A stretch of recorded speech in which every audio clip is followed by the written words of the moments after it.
Hey there, it's Dorleen. Welcome to my channel. I'm working on something fun today. I have these old thrift store trays that I've had forever, so I decided to do something with them. So the first thing I did was clean them really well, and then I took a low grade sandpaper and just lightly sanded them and then dusted them off with just a paper towel. Once I did that, I went ahead and spray painted two of them white and one of them black. And then I went over to my Cricut and Design Space and just looked for different decals or different words to put on them. So once they were all sprayed, I did end up doing 2 coats on all 3 of the trays. And once I did that, I went into my craft room and used a black Sharpie because I did see where people just use a Sharpie and kind of put little marks here and there. So it makes it look like an older, like enamel type, or enamel type of material. Now, I don't know if I really loved it, but once it was all said and done, I did like it a lot more. So as I'm going through it now, I was kind of like, but I had already committed and I didn't want to re-spray it. But it does kind of give that chipped look, and I really do like it. So after measuring each of the trays, then like I mentioned, I went to the Cricut Design Space and I looked for different types of words and things that I wanted inside it. Now, I did get a request to use these trays for a certain way, and I was okay with that because why not? I don't particularly partake, but you know what? That's okay. It's like I said in my Instagram post, it is legal now. So you know what? That's all good. Once I cut out all the little quotes, I just went ahead and weeded them. So I have this on super speed, but I really wish it was this quick to do it. And you know what? I think it might be time to replace my blade because I'm having a hard time just when you do that first peel. Normally it just kind of peels off. So again, it could be the type of vinyl, or it could be maybe I'm not getting a really good cut. I'm just not really sure, but it can be a little frustrating. So in this particular one, I had a really hard time taking off the leaves of this. So on the black, I just went ahead and cut them off. When I did the green ones on Design Space, it was a lot of just cutting and slicing, and just it was a lot for this, especially for this really quick project, or it was supposed to be really quick.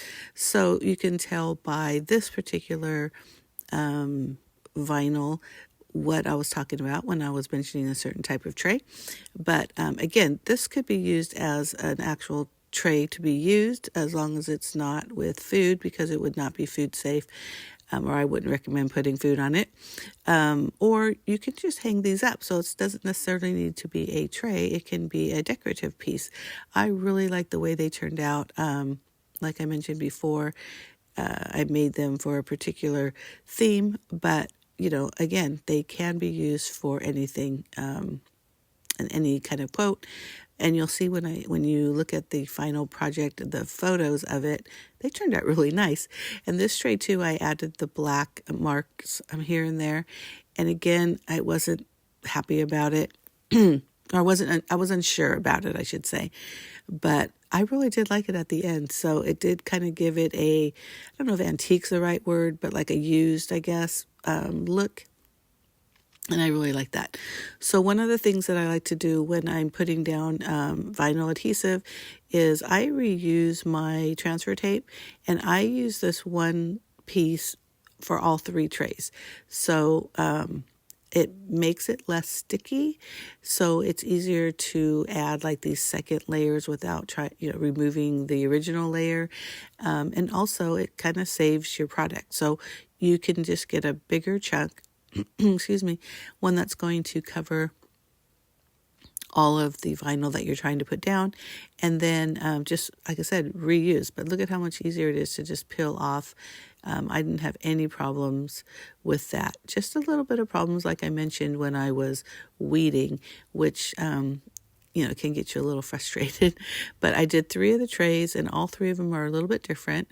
And I hope you like this because it was a really fun project. And I've had these trays in my craft room, for a long time. And sometimes you get something, or I don't know, if you're like me, I always get things and I think, oh, I'm going to do this and that with them. And then they sit there for years and I completely forget about them. So I'm really trying to be better about that because I have enough stuff in my craft room, which I did realize after we did our renovation. So those were the 2 white ones. And then this is one. The cut is really thin lines. And so I don't do this very often. I've done it before. So I was willing to try it again. So basically it's kind of like reverse weeding.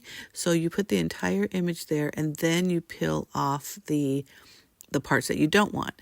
So you'll see how much easier it is. And the reason why it is because now those really thin lines are on the sticky part of the transfer sheet, because on the original cut sheet that's not sticky at all, and sometimes it can slide on there. So I was really happy to do that with this one because I love the way this Taurus or this bull turned out. And this is the bull, what is it, straw, oh my gosh, you know what I'm talking about. Oh my God, I am at a loss for words. It is 6:30 in the morning and I can't even think. But so one of my nephews is a Taurus and he is going to love that. But look at how cool that is. And it would have been really hard to weed in the regular way. And that's why I decided to do it that way. So if you have thin lines, really small letters, things like that, doing the reverse weed is the best way to handle that. But I do hope you like this. And if you do, give me a thumbs up. Don't forget to hit that subscribe button if you're not already a subscriber. And thank you very much for watching. Bye.